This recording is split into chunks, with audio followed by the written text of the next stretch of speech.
Hey, what's up guys, and welcome back to another Reddit Stories video, and today we will be covering unexplainable stories from Reddit. So this will just be a bunch of scary stories, and it'll be super interesting, and I've got a bunch of great stories lined up, so make sure you stick around, like and subscribe to the channel. The channel's goal is 500,000 subscribers before the end of the year, so please subscribe. And alright, anyways, this video will be long enough already, so let's get into some unexplainable stories from Reddit. I'm a nurse for the elderly. One of the patients made a terrifying confession. Despite what some might tell you, it's not actually so bad to work in this field.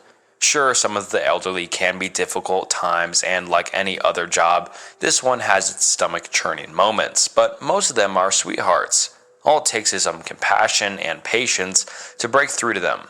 So yeah, I mostly love this job. I wouldn't give it up if I could help it. The only part I don't like are the occasional confessions from some of the patients. They say that people can feel their ends nearing, and after a few years working this job, I've come to believe that. Some of them have no one else, no family or friends left, so they air their dirty laundry, so to say, in front of us nurses. Most of the time it's pretty mild stuff. Old Gregory cheated on his wife in their 30s, Larry used to be into hardcore BDSM, Lisa stole from her company for a while. Stuff you don't necessarily expect, but that doesn't surprise you in hindsight. Other times it borders on disturbing. Jenkins had a bar fight and ran away, and to this day he's not sure if the other guy survived. Sasha had an abortion on her own, without telling her boyfriend at the time that she was even pregnant. Sierra abandoned her family, running away in the night to start a new life, and seeing the missing person posters ate her up inside. That's the kind of stuff that gets under my skin, but I can at least understand where they're coming from. I can sympathize, even if I don't condone their actions. But then there are the monsters, the ones that have completely, truly atrocious deeds, and their confessions keep me up at night. Julia, the sweetest old lady you'd ever meet, gaslit her husband into S-word to cash out his life insurance. Freddie helped burn an entire village back in the Vietnam War, basking in the flames and the screams of the dying.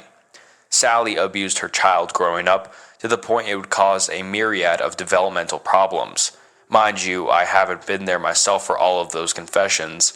Us nurses tend to share, morbid as it might sound. Go ahead and judge if you want, but we don't ask for those burdens to be placed on our shoulders, and we'll seek relief wherever we can find it. Most of the time it's just innocent gossip. You won't believe what Gus used to do when he was his young type. Other times there are tears and silent cries in the break room, stone cold expressions and a pressing atmosphere, not a hint of levity to go around. But such is life in this field.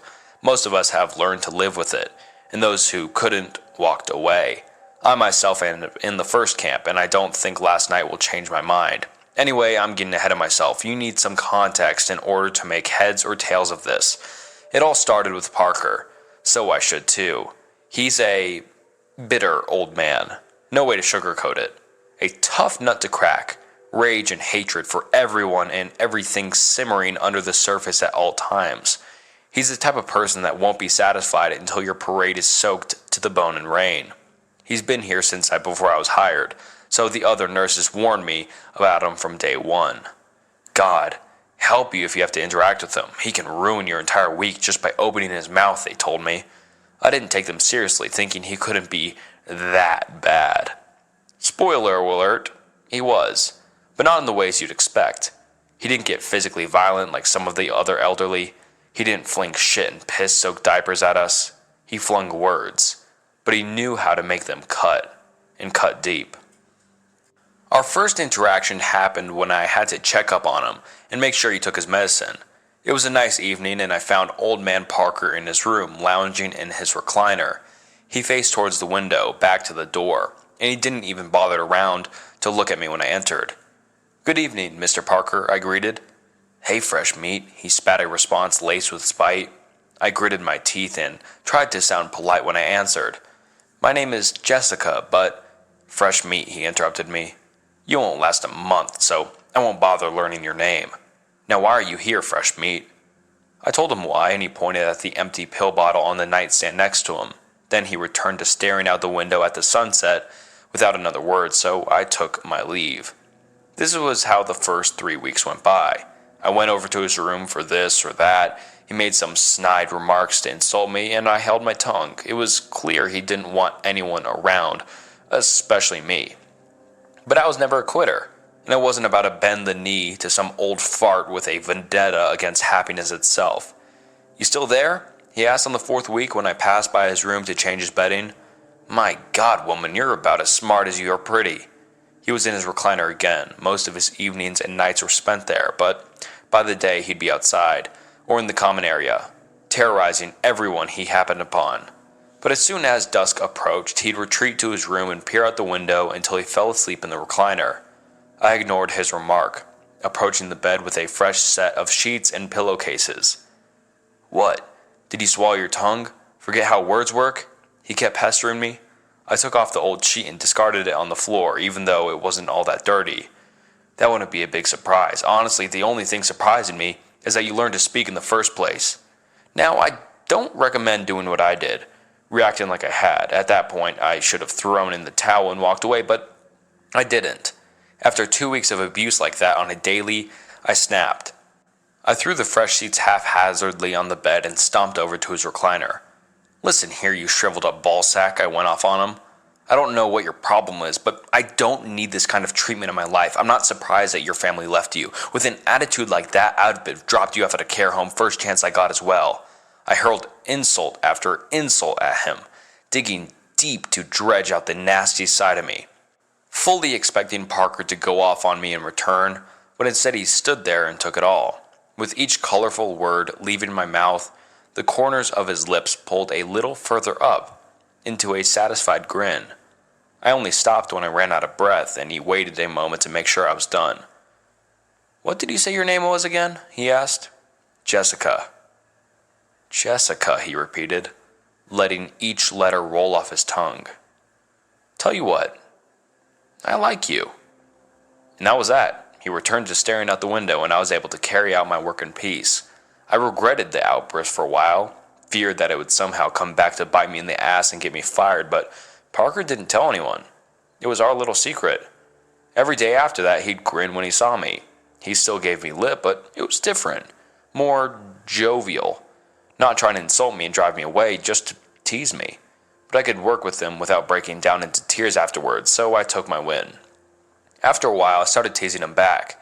He'd call me his insult of the day, I called him mine, we'd laugh it off and move on. What I'm trying to say is that we developed this weird bond, and I actually started having fun.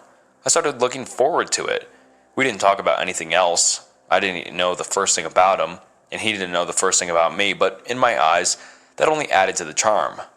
Life moved on, and before I noticed, I'd been working there for years. Rumors about Parker abounded. Everyone had their theories and beliefs, but I couldn't confirm or deny any of them. The man was still as much of a mystery to me as he'd been on the first day. Then one day, about a month ago, things started to change. He'd make less comments, he spent more and more time in his room, isolating from everyone. Parker had always been very self-sufficient for someone his age, but he started needing help with things, and I could see it killed him on the inside. I didn't mind. This was what I was getting paid for. But the man had his pride. He refused to be seen by a medic and get treatment, so we all expected him to kick the bucket soon.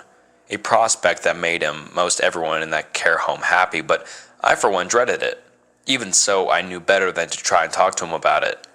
One evening before I went home, I checked on him. Parker was in his usual spot in the recliner, drapes drawn aside and window wide open. The sun was already gone, sunken below the horizon, painting it red as night creeped in. He didn't acknowledge my presence, not until I stopped next to him. "Hey, Jessica," he greeted, his voice a low rumble. I nearly went for a "hey, Farbone," but the sound of my name and the way that he said it gave me pause. For the first time in the many years I'd known him, he sounded serious for once. A pit of dread formed in my stomach. "Everything all right, Mr. Parker?" His lips curled at the corners, pulling his gaunt face into a smile. A dry, raspy chuckle left his throat, but he let my question linger in the air for a moment. "Going home for the night?" he asked. "Yes." "Could you stay just for a little while longer?" "Of course." I knew what this meant. Parker felt his time was coming and he wanted someone next to him. I leaned in to take his hand into mine, but a bastard will be a bastard to the very end. He slapped my hand away, so we stood there in awkward silence, watching the night settle outside. "You're the closest things I have to a friend, Jessica," he said out of the blue. "The closest thing I have to a family." He let out another chuckle, but it sounded sad. God, I'm so pathetic. I put a hand on his shoulder, and this time he didn't slap it away. I had no idea what exactly to say. Parker wasn't one for sappy speeches, so in the end I went with the truth. Blunt as it was, I figured he'd appreciate my honesty opinion. "It's your fault for being a grumpy old fart.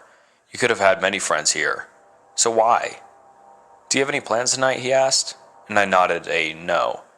"Then, can I answer your question with a story?" "Sure." He shifted in the recliner, biding his time as he searched for the right words.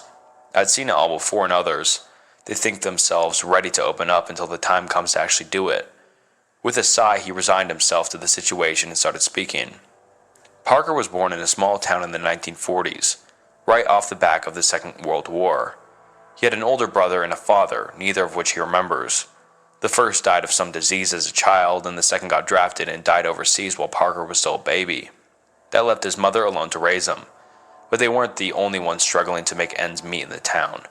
Most everyone else did too. Life back then was harsh, especially for isolated communities like theirs. But I had a decent enough childhood, Parker assured me. My mother did her best, working herself to the bone and going hungry most nights to make sure I wouldn't. He took a short pause, prying his gaze away from the window to make eye contact with me. I could tell he was uncomfortable. Dwelling on the past brought him a great deal of anguish, but he looked away from me after a long moment, back at the dark world outside, and continued speaking. Despite his mother's best efforts, his childhood was short-lived. Parker had to grow up fast to become dependable, to help run the house and find work. It wasn't that uncommon back then. Kids as young as 8 or 9 worked shoulder to shoulder with the adults. We didn't have much of a choice. Things such as getting an education or waiting until they were adults, those were little more than pipe dreams, but luckily Parker was big for someone his age. At only 10, he was taller and stronger than his 15-year-old friends.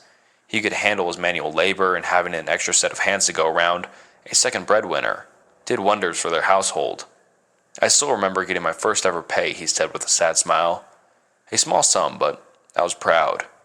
Mother wanted me to spend it on myself to get something nice, but I didn't. I bought a sack of flour for her to make bread out of, and I used the fabric to make myself a new pair of shorts. I'm so sorry," I stuttered. "Yeah, me too." But time went on. Parker kept working throughout the years, living life one day at a time. Trouble was never far off, but he faced it head on. The adults always tried to shortchange him for his work, and other kids tried to bully him out of his meager earnings regularly. The first time that happened, I came home empty-handed with a broken nose and a busted lip, he said bitterly. 5 of them ganged up on me. It was a dog-eat-dog world back then. When he was about 13 and his mother brought home a new man, Parker hoped for a change. A chance for him to have a father, a role model, someone to teach him how to be a man himself. He thought life would get easier. How wrong I was, he said. That man was an alcoholic abuser. Parker and his mother found out as much soon enough. Her sooner than him, but he saw the signs. Even though he still worked and brought his earnings home, food was suddenly in short supply. His mother always had bruises she tried to hide, and his stepfather was always drunk. When I returned home beaten up again by the older kids, I was hopeful for once. I thought I'd go out there and do something about it. And he didn't? I asked with hesitation. Parker huffed. He beat me up as well for being a sissy. In his own words, "It better not happen again, you hear me?" He said that the next time I come home empty-handed, he'd show me real hell.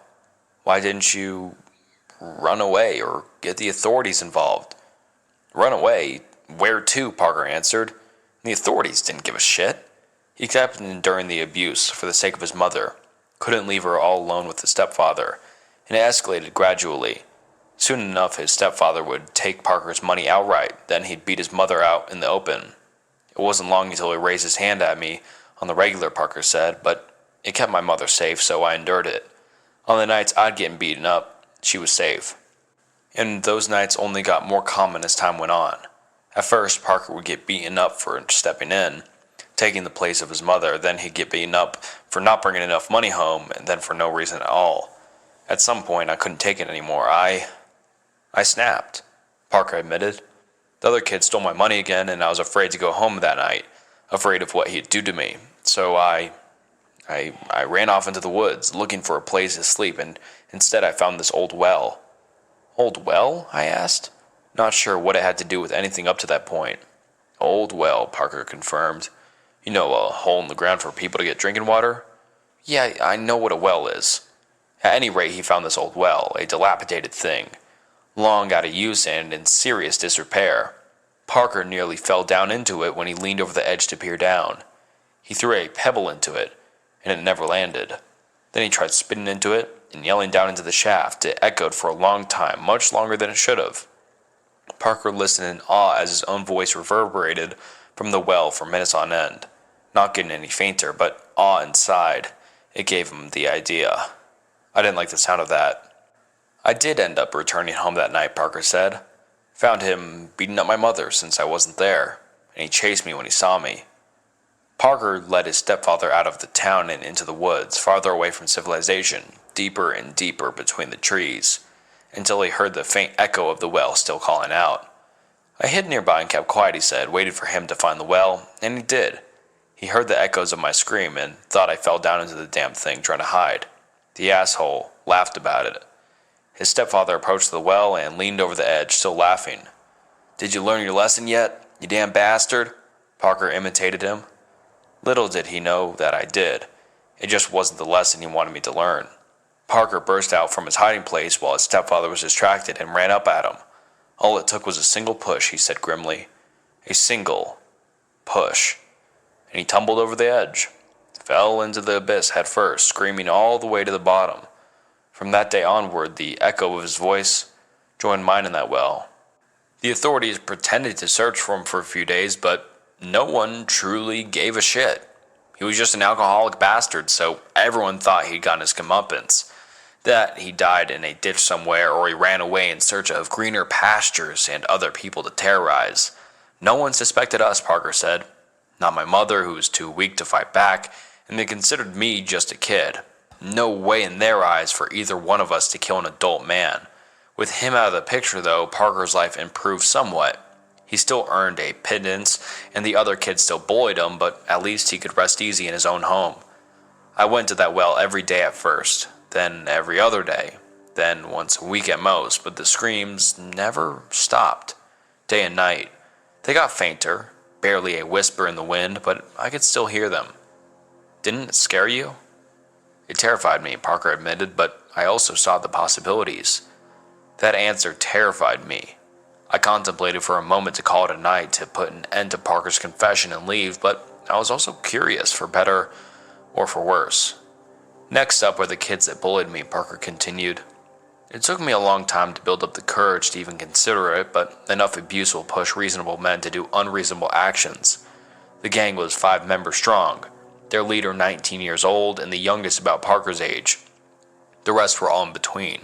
Starving street urchins, Parker called them, either orphans or with home lives similar to his own that pushed them to run away and brave the world. Except they were lazy, Parker said. They took the easy way out, stealing, conning, bullying other kids like they did to me. The community wasn't happy with them, but they never targeted adults, so they were tolerated, until they beat up Parker for the 100th time and he decided he'd had enough. I only wanted to get rid of their leader, he said. Thought their little clique would break apart without him, but I couldn't separate them. Parker tried to challenge him to a one-on-one fight outside of town, but he came with the rest of his gang and he was pissed. You could see the bloodlust in his eyes from a mile away. I knew they'd give me hell like never before, so I had no choice. All 5 of them had to go.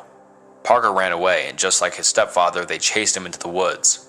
He hid near the well again, and when they got closer to inspect the echoing voices, Parker repeated his earlier stunt. I pushed the older boy first, he said, in a stone-cold voice. Then, before the others had a chance to wise up, I pushed the second oldest as well. The others were smaller. I could take them. They tried to run away, to escape with their lives, but I couldn't let them. Parker chased them down, and he caught up to the youngest first. He tripped the boy from behind and stomped on his knee to break it, then kept going. The second one he grabbed by the shoulders and swung into the tree head first, breaking his neck. I tackled the last one and got him into a chokehold. He kicked his legs, clawed at my arm, tried to bite me a few times. When he realized he couldn't break free, he started pleading, begging for his life. Told me he wouldn't speak a single word about what happened here. He begged like that all the way to the well, until his legs were over the edge. The boy with the broken neck followed, and the one with the broken leg dragged himself quite the distance by the time Parker got to him. But he went through with it, and that night, the well gained 5 more voices. Parker stopped his retelling for a moment and stared off into the distance. At first I thought he was either giving me a breather, a bit of time to process what I heard, or that he was searching for words. I looked outside as well, and the silhouette of a tree against the starry night sky shook in the distance. A reverberating scream followed. "We don't have much time left. I have to hurry up," Parker whispered. I was frozen by his side as he picked the story back up, in shock and fear, not knowing what was about to go down or what I should do. I'd witnessed a few confessions by that point, but none came even close to Parker's. He confessed to 6 murders in just as many minutes, and I was sure there'd be a few more by the time he'd be done with me. The guilt ate me up inside, he confessed. I went by the well every single day, fighting back the urge to jump into it myself. No one missed those kids, and no one in the community blamed Parker. He wasn't the only one getting bullied by then, and on some level, everyone was glad they were gone. One less problem in their lives. So they were happy to pretend the 5 ran off somewhere to carry out bigger heists. I was depressed for years because of it, but I kept telling myself that I had to do it, that my life was better now. Lies I only half believed.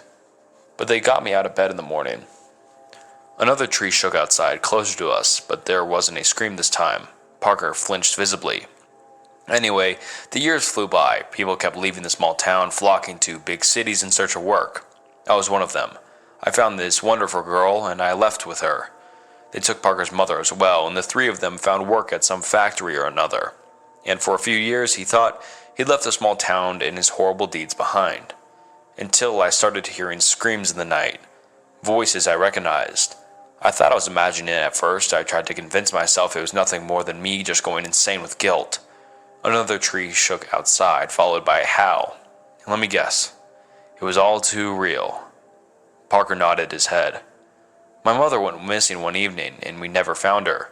The big city police took it a bit more seriously, but they couldn't dig up a single lead. No witnesses, no suspects, nothing.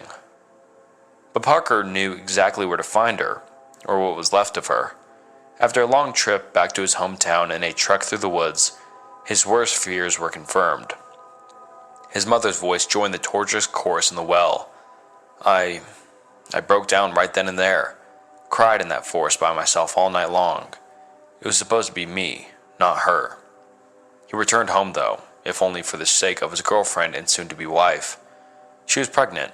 They'd soon have their first child, and Parker wanted a better life for them than he'd had growing up. He'd be there for his kids, there for his wife, there to make sure they'd be alright. They got married with little fanfare, few friends and even fewer family members for a proper wedding, and the child was born a couple of months later. The most beautiful baby girl in the world, Parker explained with a glint in his eyes.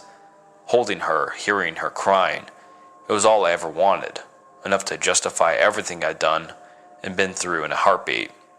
Another tree shook outside, and something took contour in the underbrush at the edge of the property. I let out a yelp, and Parker reached for me. He grabbed my forearm and held me steady as I tried to back away.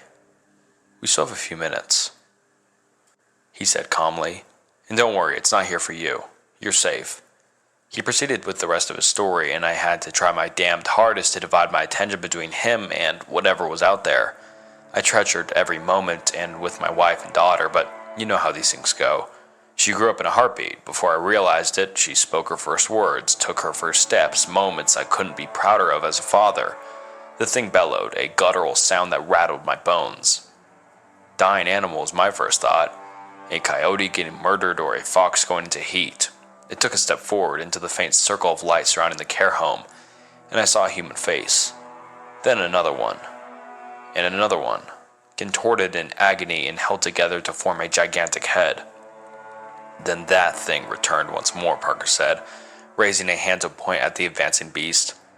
More cries in the night, more screams and howls. I knew what it wanted, but I couldn't let it have me or my family.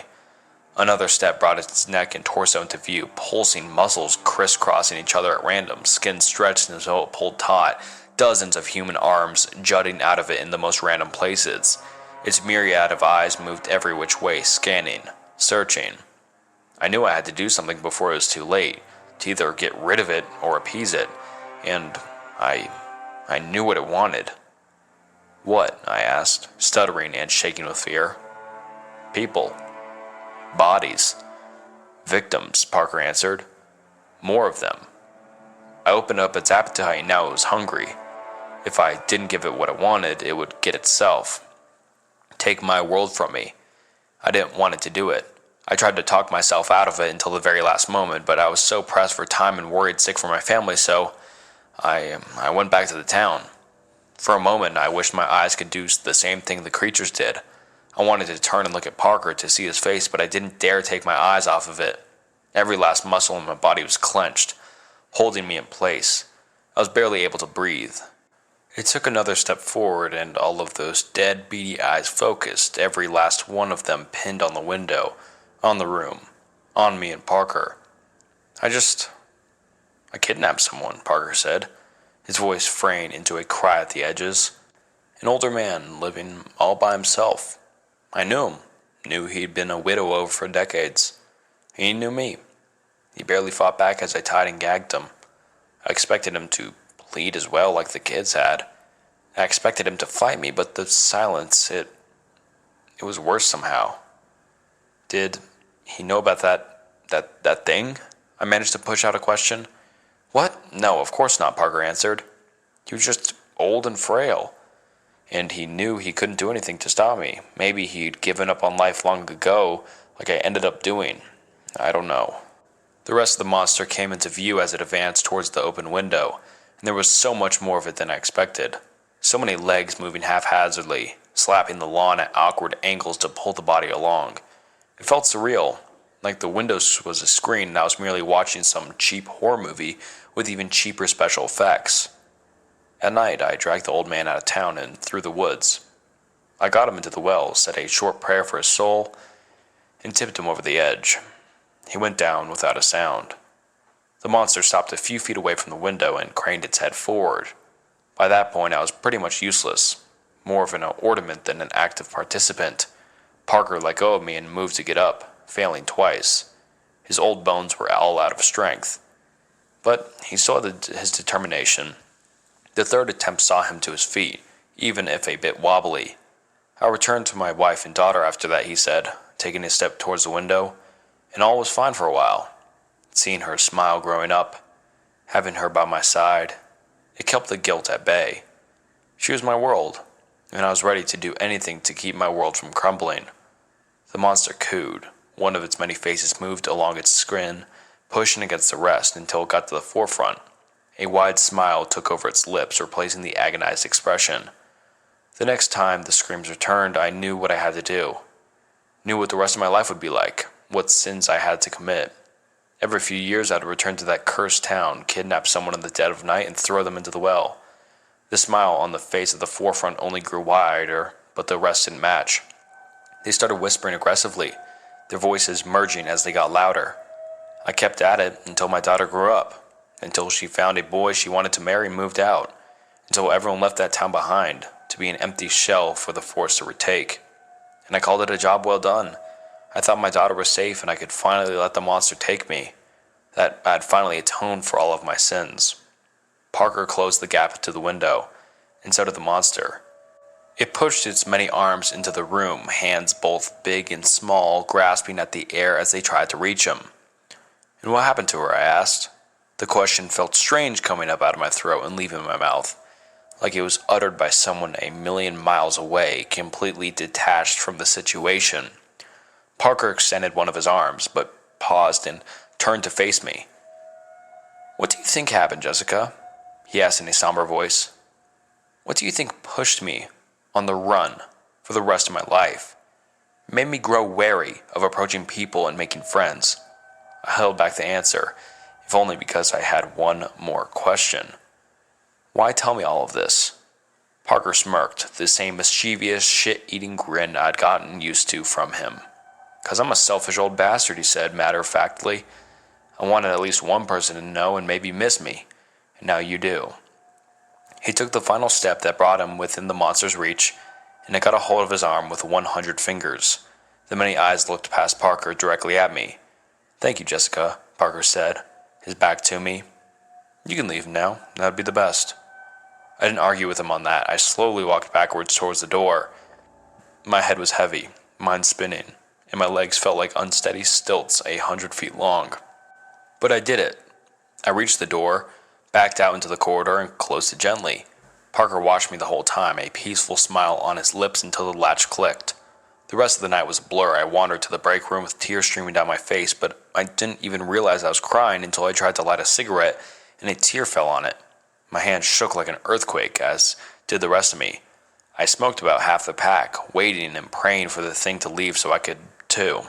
A couple of hours later, I finally built up the courage to bolt it out of the care home into my car. I drove home in a haze, eyes starting at every little movement, and I didn't manage to sleep a wink until the break of dawn. But I returned to the care home for my next shift, looking like a ghost. Police were there, interrogating everyone about Parker's disappearance, and I lied to them. Couldn't possibly tell them the truth. Not when I didn't know where the damn thing well is. So yeah, I lied until they left me alone. I lied until they packed in their car and drove off. Everyone else is awfully happy that Parker's gone, and I stand out among them like a sore thumb. Sitting in his recliner, writhing as the sunset approaches, I realized he was right on both accounts. He was a selfish old bastard, and he left behind someone who misses him. Stay in your vehicle. Back in April of 2013, I went through something that I haven't been able to talk about. I was paid a significant amount of money to stay quiet, in return for signing a 10-year agreement to shut the hell up. Now that the time is up, I've considered my opinions. I could just let this go and never speak of it again. I won't gain anything from speaking out, and I got a lot to lose. But then again, this is just an anonymous post online. Words have less meaning that way. West Virginia. It was hotter than usual. Without a whiff of wind, I was coming home from a visit to my aunt. She'd broken her leg and couldn't leave the house. I was making my way back home, taking the I-64 out of Lewisburg. It started with the radio. It was playing that one Macklemore song I'd heard 100 times over. The sound was cutting in and out in a quick staccato. Then it disappeared completely. I could hear cars honking up front as a line began to form. There was a sway in the trees, as it was greater and greater pressure was being put on them. I could hear wind rushing against the left side of the car, focusing me to pull the other way to compensate. I closed the sunroof as a dust cloud blew past, staining the windshield. Then a rumble. It sounded like thunder, but from the ground, like a groaning below, growing louder and clearer by the second. As it reached its peak, I could see trees toppling over. A small Kia got pushed off balance and swerved off the road. As the sound died down, the road dissolved into chaos. Some were desperately changing lanes, others were stepping on the brakes. I got my door scraped as the car behind me sped past. The radio was playing an automated message, a local emergency alert referred to as a geological event. We were asked to turn off all air conditioning, slow down, and divert to the nearest exit. It repeated in a monotone voice. Geological event. No air conditioning. Slow down. Divert to nearest exit. Minutes passed. There was a line forming further down the road. Police officers blocking the lanes in all directions, leaving a highway exit as the only option. Some folks were trying to push past the barricades but were forced back at gunpoint. I could see some officers wearing gas masks and riot shields. We were waved in.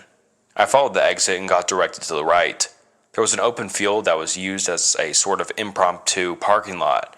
Cars were being waved in and parked in a way that boxed us in, leaving no room for us to open our doors in either direction unless we got parked at the edge.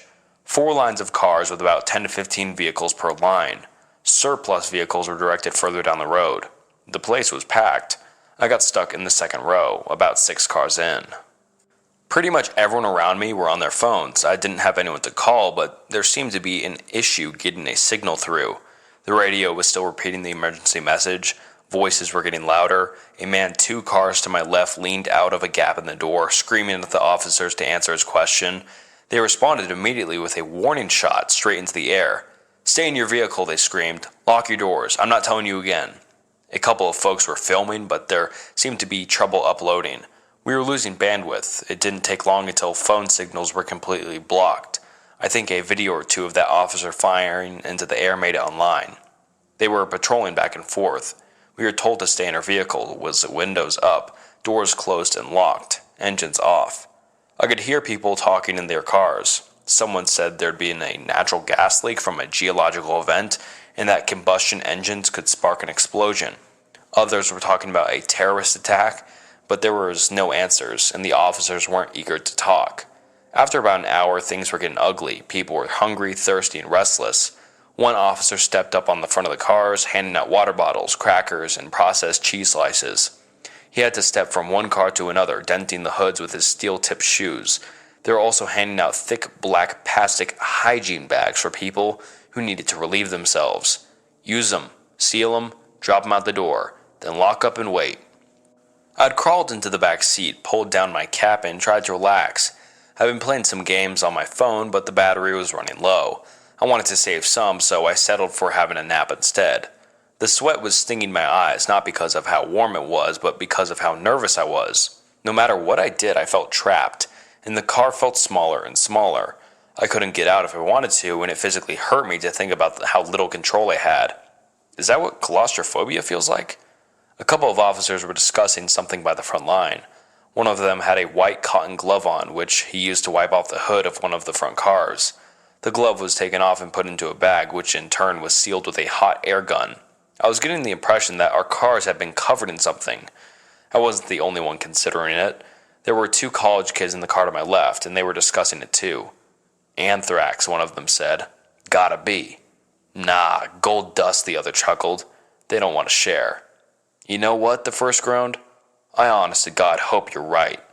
"You're not, but I hope you are." "Fuck you." I joined in the conversation shortly after. I offered another explanation, something combustible, something that might blow up if we started our cars. They were willing to consider this. The car behind me couldn't hear us, but the driver held up a notebook with the text, "If we don't know what, it's gotta be aliens." I couldn't tell if they were being serious, but they weren't laughing about it. A man in his 50s and what looked like his daughter. There were a couple of other folks in their cars.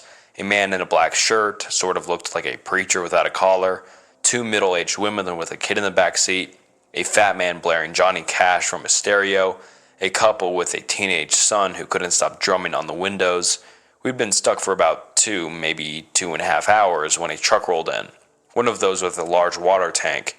It was unmarked, looked civilian. As it rolled in, they were calling out on the megaphone. "We'll be hosing your vehicles down," they said.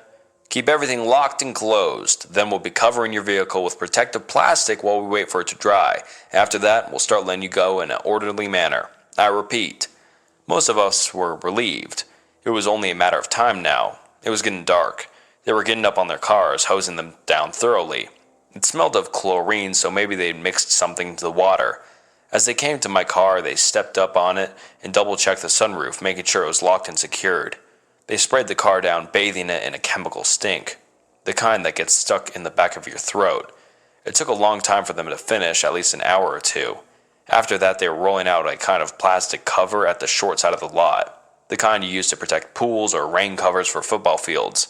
They used 2 squad cars to slowly drape the thing over the entire lot, securing the edges with large rocks. "Please stay calm," they called out as the plastic crawled over us. "I know this is uncomfortable, but this is for your own safety. Once the cleaning is done, you will be free to go. Stay inside your vehicle at all times. I repeat." I did as I was told. I stayed inside, and I watched that plastic cover sweep over me. It felt like getting buried alive. All lights went out, leaving me in complete darkness, accompanied only by the vague, disembodied voices of the others. The college kids were talking about where they were going to go after this. Someone was honking, not sure if it was to show support or discontent. Someone else was cheering. I took my last swig of water, washing down my final plain cracker. I got back in the driver's seat. I could hear as they finished moving the plastic cover and parking their squad vehicles. I waited patiently, figuring it'd be maybe another hour or so. They hadn't really given us a timeline, but I could breathe a little easier. Sort of. I was going back and forth between feeling empowered with my hands on the wheel and feeling like I was stuck in a metal coffin. It was so dark and everything smelt of plastic and chemicals, like a car wash stuck in time. As the excitement died down, I paid more attention to the background sounds. I tried to filter out the various discussions from the nearby cars, and somewhere in the distance, I heard raised voices. It wasn't coming from the cars, but the officers. Whatever they were talking about, it was a heated discussion.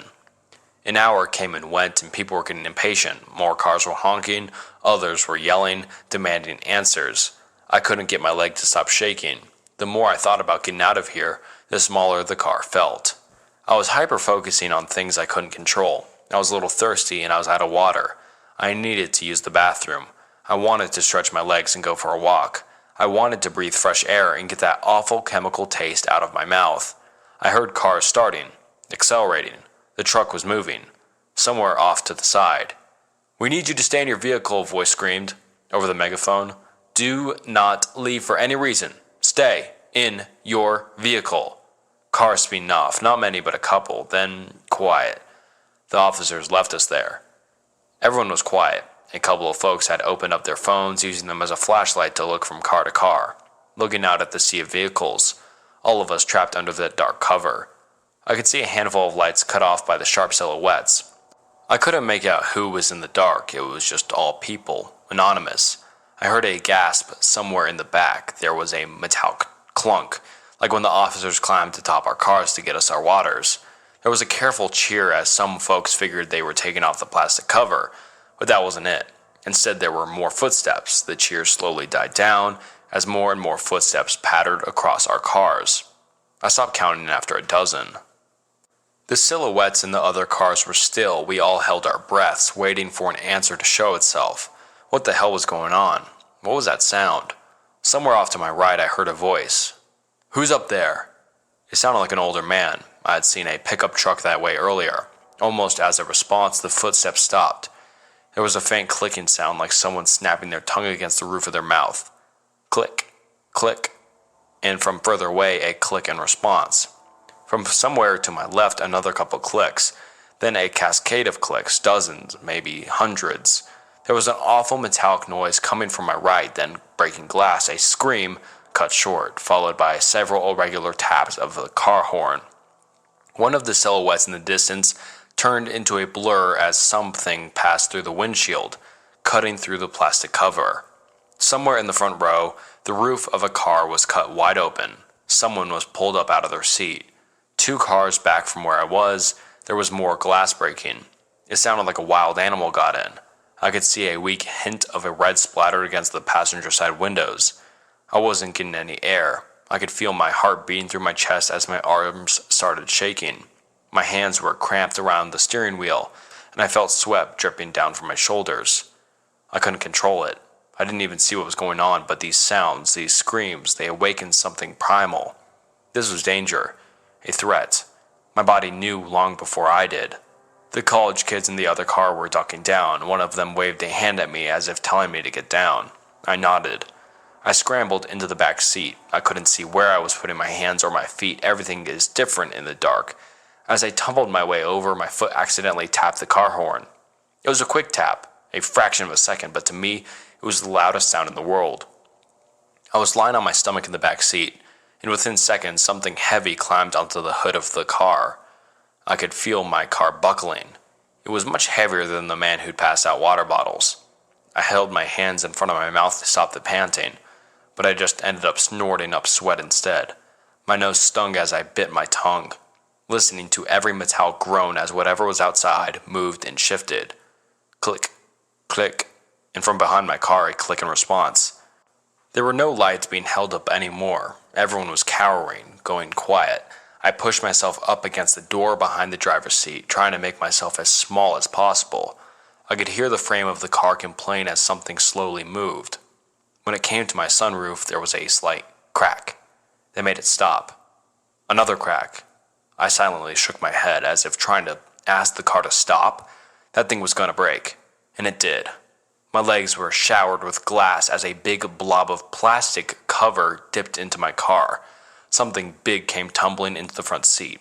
Still covered in protective plastic, it twitched and spun around, its clicking turning from a careful question-like noise to a never-ending barrage. It was calling for help, alerting others, and it was cutting its way through the plastic. There were footsteps coming from every direction, some of them leaping from car to car, some of them leaping far enough to skip a car as they hurried. I was going to be swarmed within seconds. I fumbled with my hands, accidentally cutting my thumb on the broken glass. I managed to open the passenger side door, but even at its widest, and even when pressing into the college kid's car, it wasn't enough room to get out. Still, I had to try. I pressed myself into the gap and exhaled as much as I could, flattening my chest. While the thing thrashed around inside my car, I could feel my vision going faint. Black spots popped up at the edge of my vision. My arms were going weak, and yet, by some miracle, I made it through. As my face hit the gravel of this makeshift parking lot, I felt the burn of residual chemicals. I swallowed my instinct to run, instead staying on my stomach, forcing myself to crawl under my car. There were more of them, some climbing on, some off. My chest was pressed to the ground as my weight shifted. I heard breaking glass from the windshield and tearing fabric.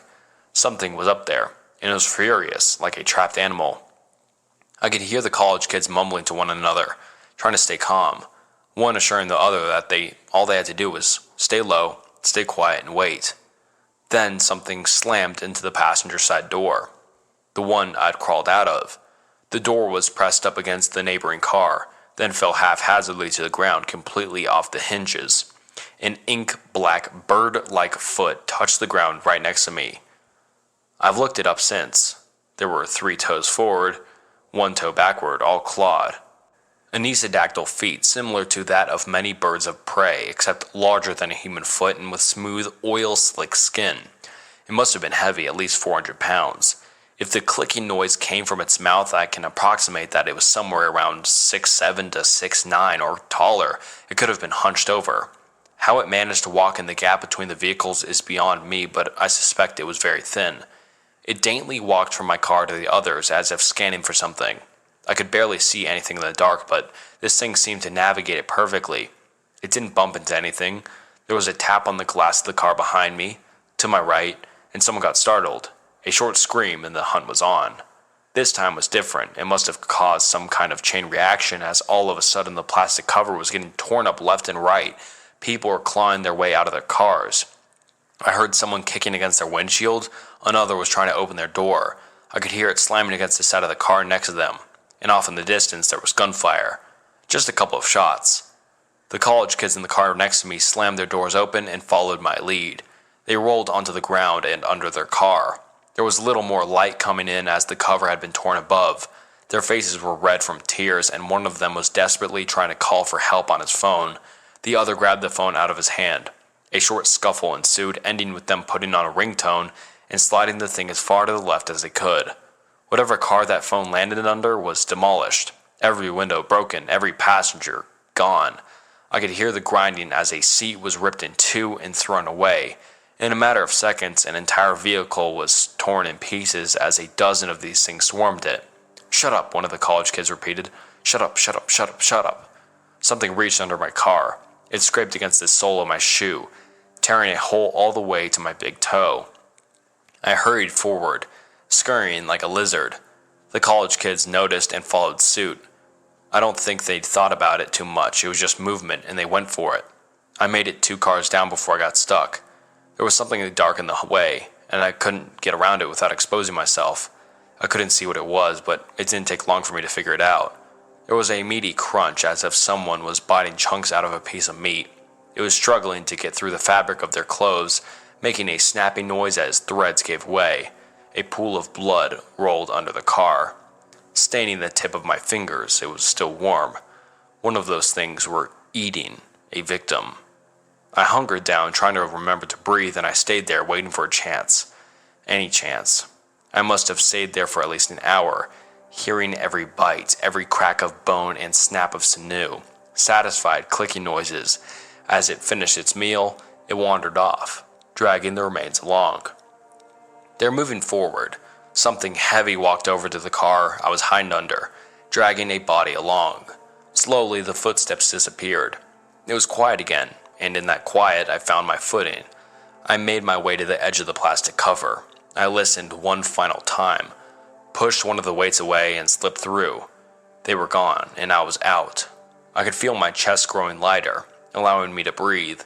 I wanted to cry from relief. A breeze was picking up, drying the sweat on my brow and carrying the smell of grass.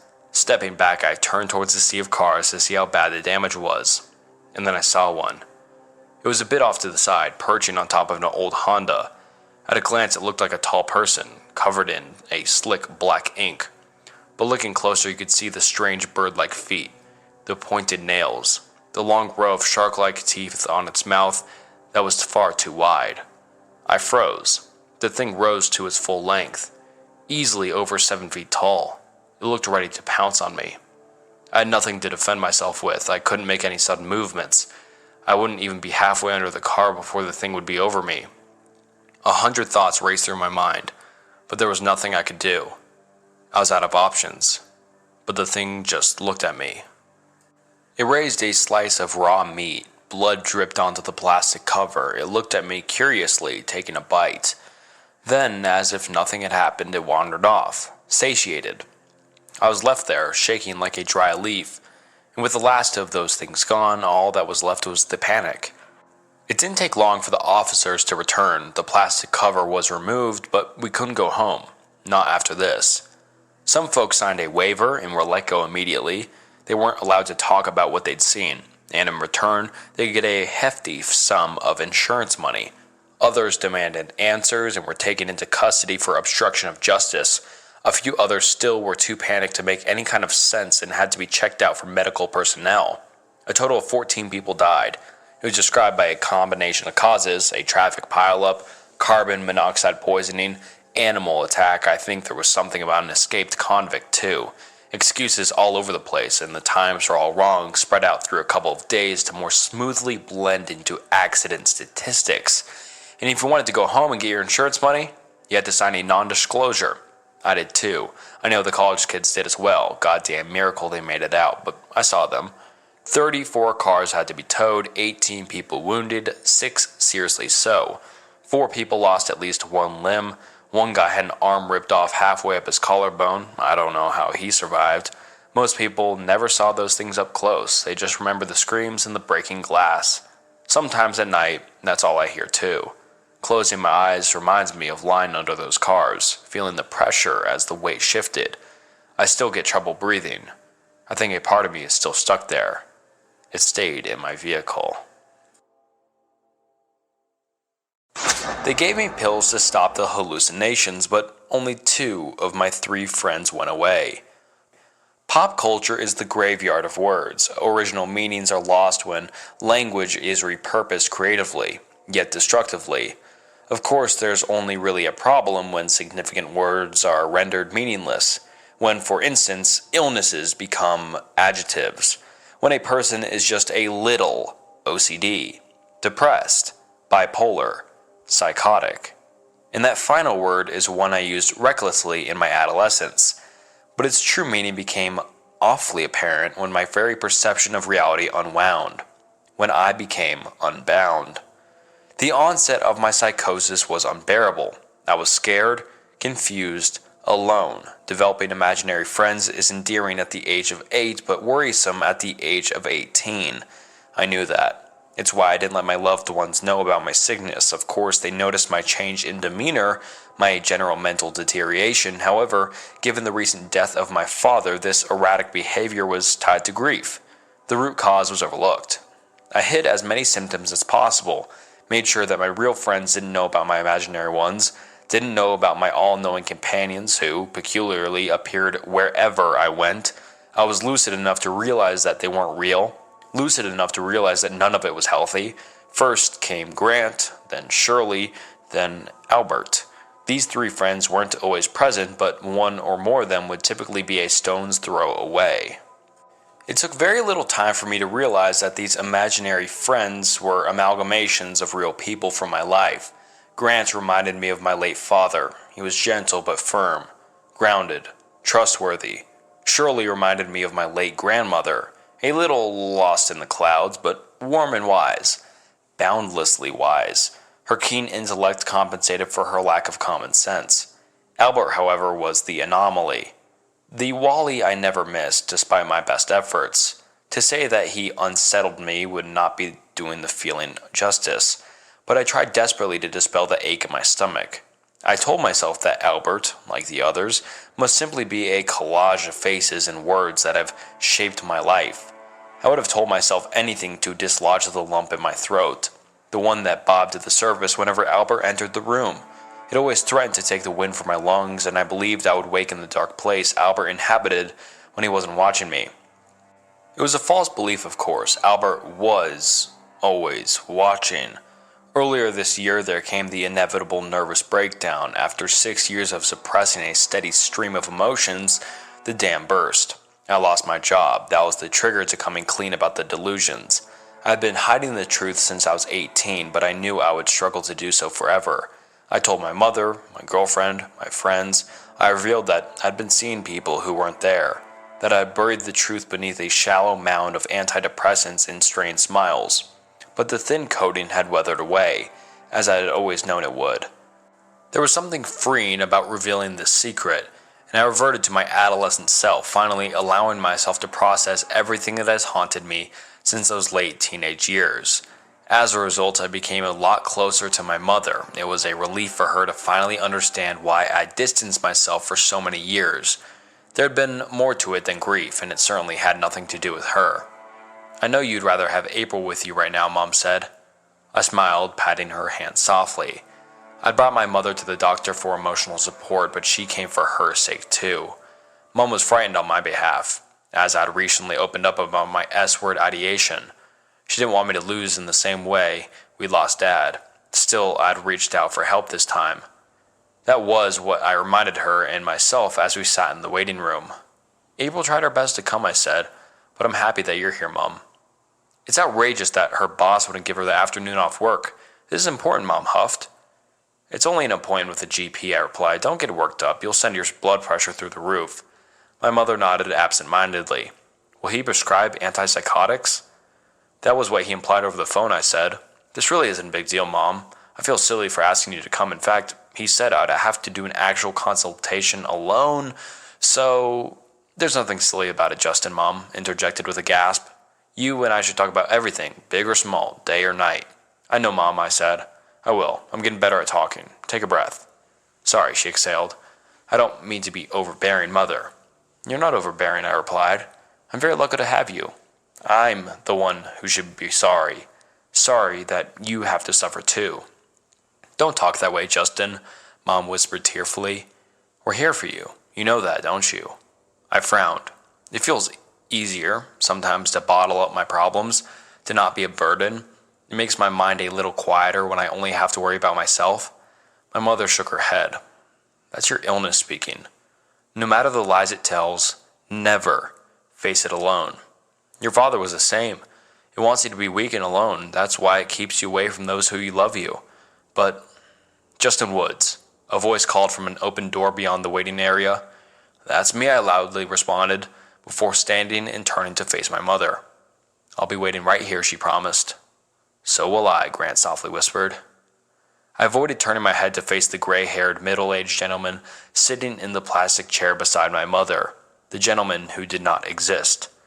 I didn't want to upset my mother, so I beamed at her, hoping that Grant would not know if it was a smile intended for both of them.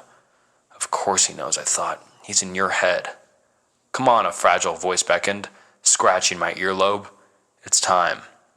Again, I didn't have to turn my head to know it was Shirley, though I had fixed my focus on Dr. Rolland, who stood at the edge of the waiting area. I sensed the old woman shuffling alongside me. Shirley always struggled to match my pace, yet never slipped too far behind. She was bound to me, and only me, my inner sage. A melancholic wave suddenly rushed up my body, leaving my throat with an acidic sting.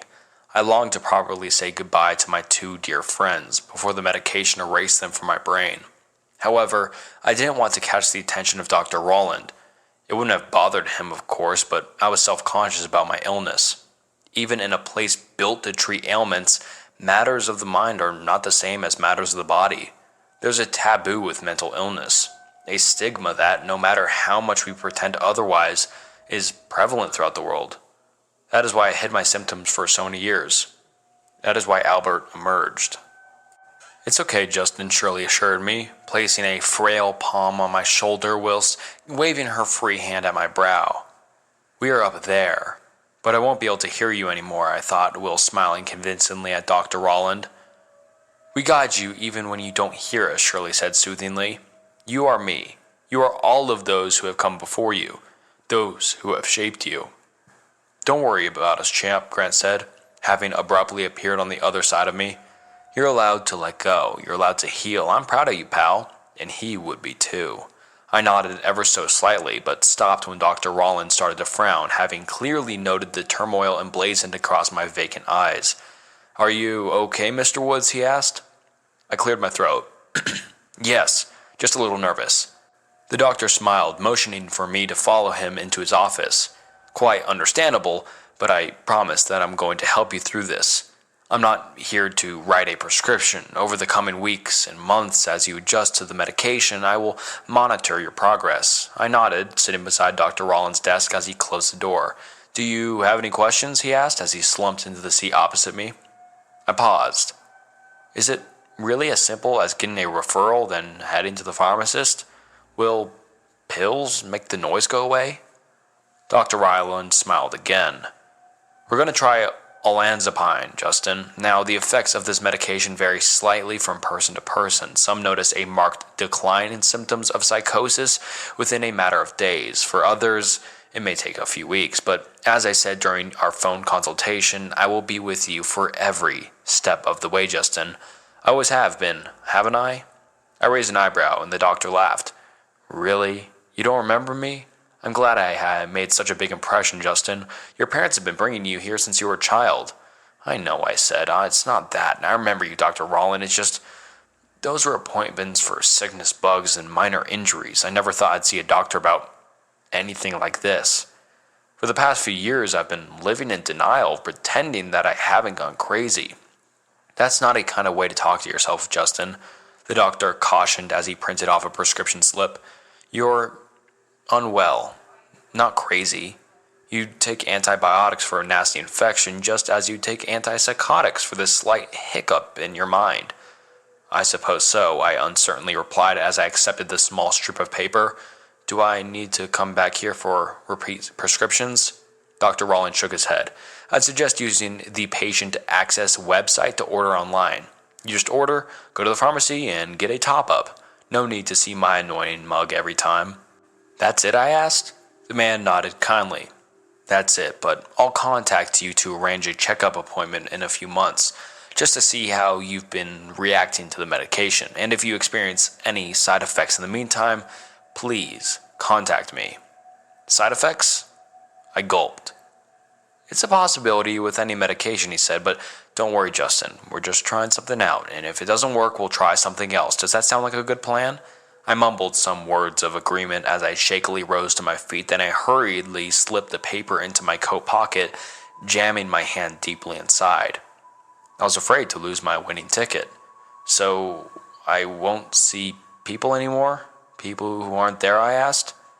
"The olanzapine should eradicate or reduce symptoms," the doctor replied, leading me to the door.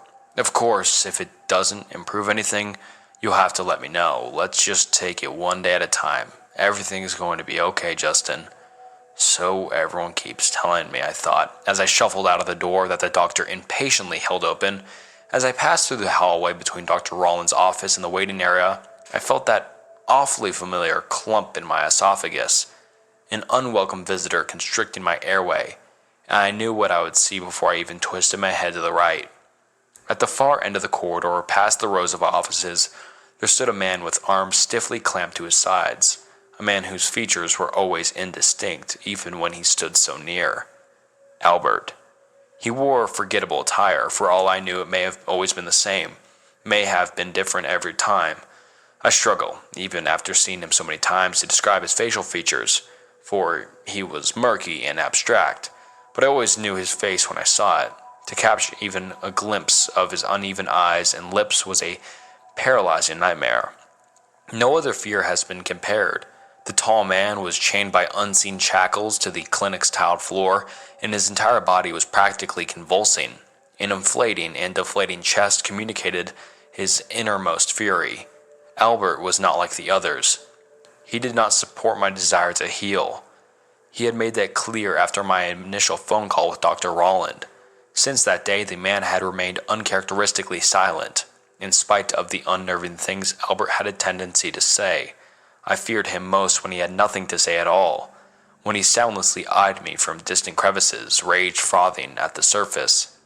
He lurked in the clinic's corridor, teetering on the precipice of lunging forward at any moment. His eyes revealed a desire to do something unspeakable. I didn't want to tempt him by watching and waiting, so I hurried along. "Justin, Mom called? How did it go?" I strolled into the waiting area with a fox smile. Mom, Grant, and Shirley were sitting in red plastic chairs, verging on tears as I approached. "Come on," I said, helping my mother to her feet. "Time to buy some drugs." "Justin," Mom tutted, grimacing. Those first 2 weeks were hellish, yet emboldening. Being freed from my shackles did not invite some instantaneous moment of euphoria. As Dr. Rolland had warned, the process took time. He had not explained how messy it would be, however, how excruciating it would be, at times, to hear the jumbled words of Grant and Shirley as they slowly drowned, scrambling to be heard above the rising tide. "Thoughts don't die," Justin, Shirley choked. "We're part of you." By the following Friday, I hadn't seen any of my friends for a couple of days, and that was my longest bout without hallucinations for years.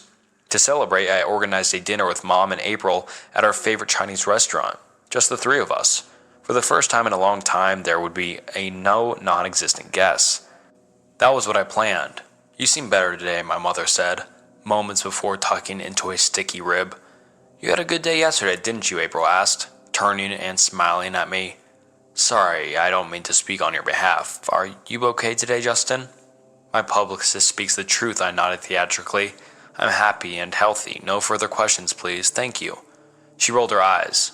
"There's one frustrating side effect, however. Bad jokes." "Oh no, he's always told those," my mom said. "Isn't this supposed to be a celebratory meal, not a roast?" I asked, chuckling. "It's both," my mother smiled. "That's the Woods way. Your father would have had something funny to say right now, wouldn't he?" I nodded, reaching across the table and clutching her hand.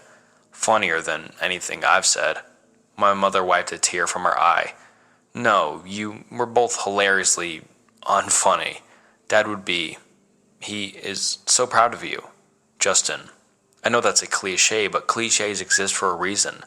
I'm just so happy that you've improved so quickly. Seeing you and April smiling at each other just warms my heart." "He is pretty lucky to have me," April agreed, grinning. "I know you're being facetious, but you're right," my mother said. "You're the daughter she always wanted," I teased. "After 20 years of disappointment and with a measly son, you came a long way to save the day. Thanks, April." "Justin," my mother groaned. I tittered as I climbed out of my chair, just nipping to the bathroom. "I'll give you two some time to vent your frustrations about me." "Why, it's not as fun without you here to endure it," April said. "Hardy har," I replied, startling her with a pinch of the shoulder as I walked away from the table. Whilst beelining towards the bathroom door, with a spring in my step and restaurant chatter in my ears, I barely noticed him. The nodding man sat alone at a booth in the corner of the restaurant, and it was his laughter that drew my attention. It rose above the roar of the dining area. He was amused by some unheard joke, so amused that tears trickled down his face, and my eyes met him as he motioned a hand towards the chair opposite, the man I'd hoped to never see again. Chest juddering, I ignored Albert and scurried into the bathroom with a smile well and truly rubbed from my face.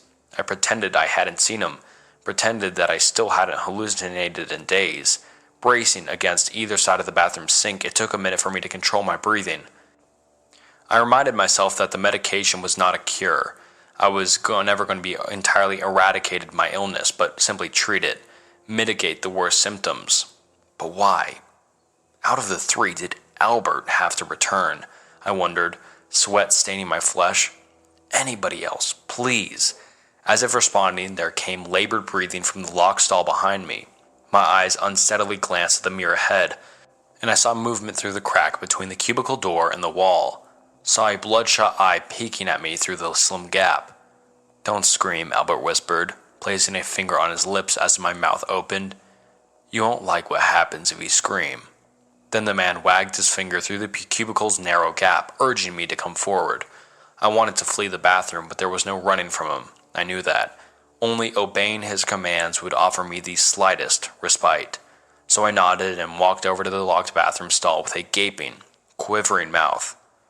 "I've missed you," Albert whispered, panting heavily.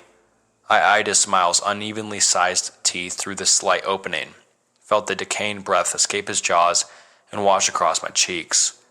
My very body shrank in terror as his wormy finger stretched forwards, threatening to tear into my cold cheek. "I've been better lately," I croaked. "Better?" Albert asked, grin broadening. "You were better before. They'll only burden you. Do you want me to make them go away?" "I'm going back to the table now," I whispered hoarsely. "I don't want to talk to you anymore, Albert. You're not real." "Is that what Dr. Rollin told you?" Albert giggled, revealing a haunting fragment of his face. "I'm very real, Justin. Very, very, very, very real." "I'm leaving," I stammered, taking ginger steps away from the unstable man. "You're no fun, Justin," Albert sulked, his eyes mashing against the gap in an effort to follow my movement. "It's just you and me, Justin. It'll always just be you and me. I'll help you. I'll free you." Jaw locked in a haunted gasp, I scurried out of the bathroom door. Albert was no longer sitting at the darkened table in the restaurant's corner, and I prayed he would stay in the bathroom cubicle. Forever, preferably. "Are you okay, dear?" my mother asked, frowning as I returned to the table with a white complexion. "Yes," I muttered, feigning a smile. It's just been an overwhelming couple of weeks." April smiled, taking my hand. "You're doing so well, Justin. I'm proud of you." I nodded weakly, but I was not present for the remainder of the meal. My eyes continually returned to the men's bathroom, squinting to search for Albert in the grimy corners of the room. His awful face was nowhere to be seen, and that did not comfort me. The following night, I escaped from that primal, paralyzing state of fear. Told myself that I'd let a slight wobble affect me a little too much. To distract myself, I invited some friends to my home, April, Michael, and Jane. I revealed my interaction with Albert, and my friends were fantastic, incredibly supportive. I felt foolish and reminded myself that I was stronger when I opened up to my loved ones. In spite of Albert's claims, people were not a burden, and isolation was not freedom. "I'm starving," Michael said. "Shall I head to Domino's?"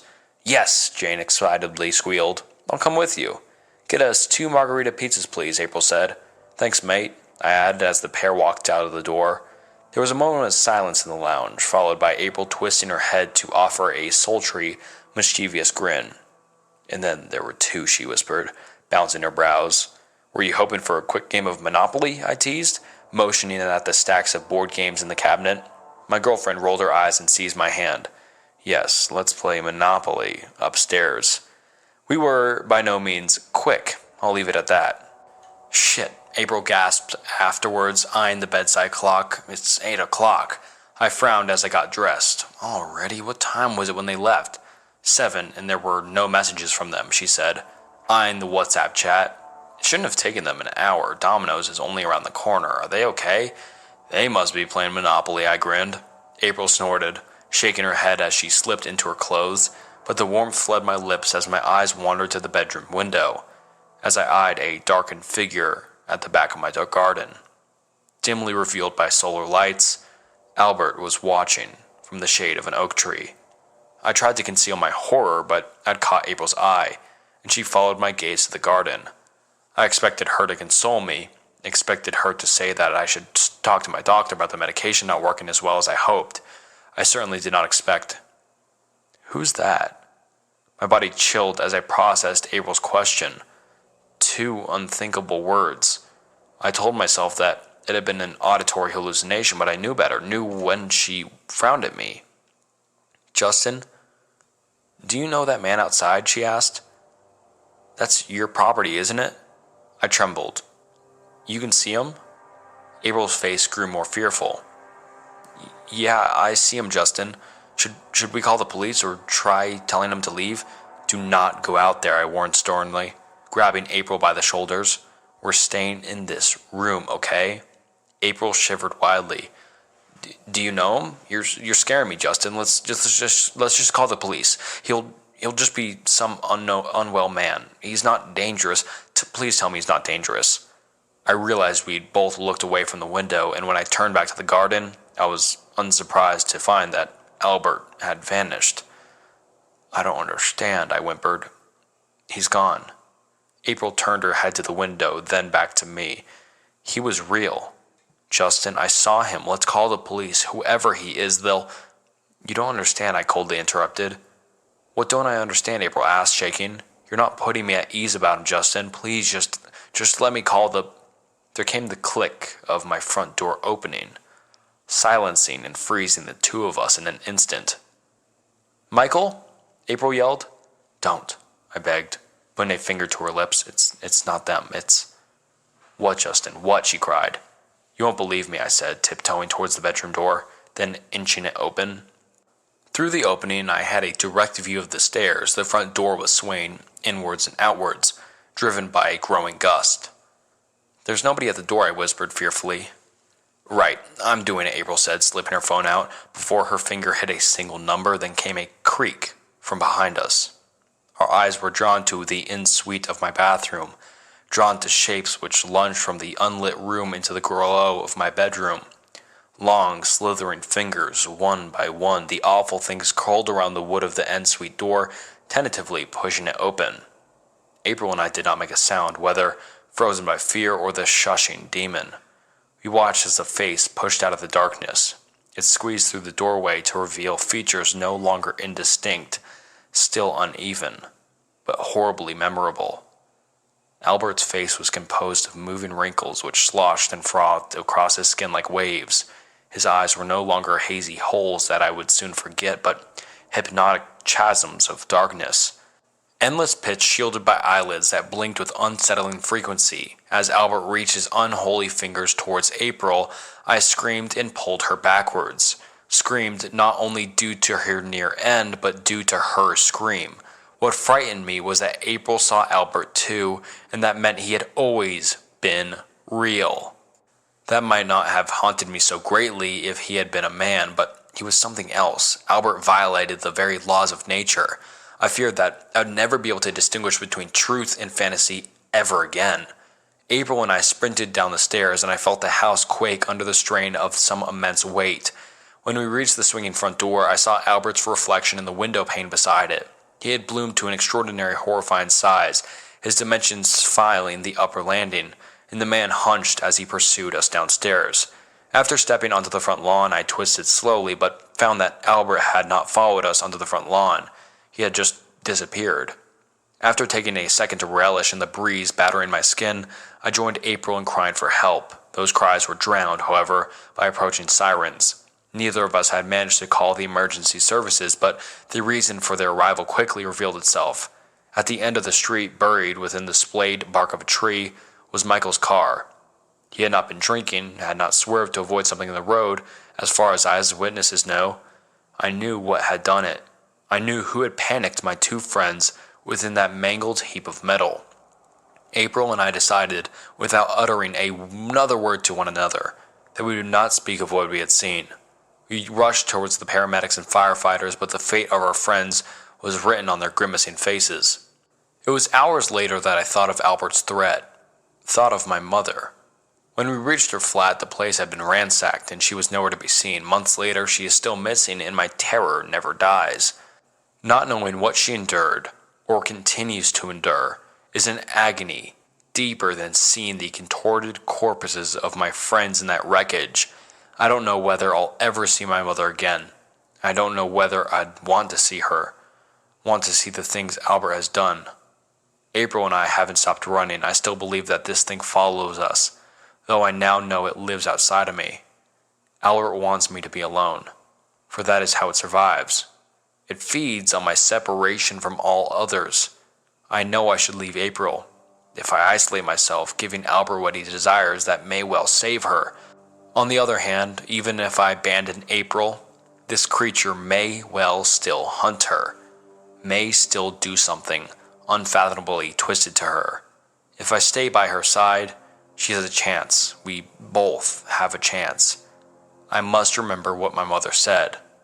No matter the lies it tells, never face it alone. And alright guys, that wraps up Unexplainable Stories from Reddit. I really liked all the stories we covered in today's video. I mean, let me know what you thought of them down below, but all three of these stories were just great in my opinion. They were long, but all I think really well written and just really good, entertaining stories. So let me know what you'd like to see in the future, what type of stories, what type of, everything. Like how long do you want the video, how short do you want the video to be, and just, yeah, let me know what you thought about the video. And please like the video, it helps a ton, and please subscribe to the channel. And without further ado, thank you so much for watching, and until next time, see ya.